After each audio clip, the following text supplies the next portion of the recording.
Hello everyone, I'm Cindy Yoakum. I am here to help navigate you through our website. I know it can be a little bit tricky, and that's why I'm here. We are here to help each other and lift each other up. On that note, let's get started. Go to your search bar and type in www.wcr.org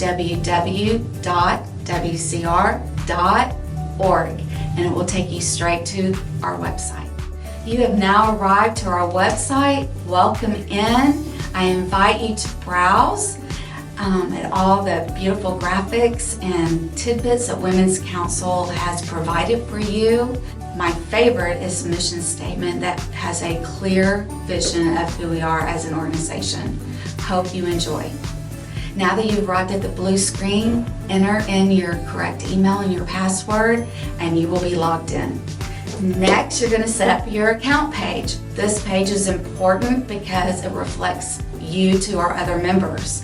So start at the top, at the drop-down menu, put your profile picture, and then work through the tabs. Take your time and enter all the information that reflects you. And remember, save at the bottom. Thank you for watching this video. I have enjoyed making it for you. If you need additional help, please feel free to reach out. I look forward to seeing you soon, and I welcome you to our family.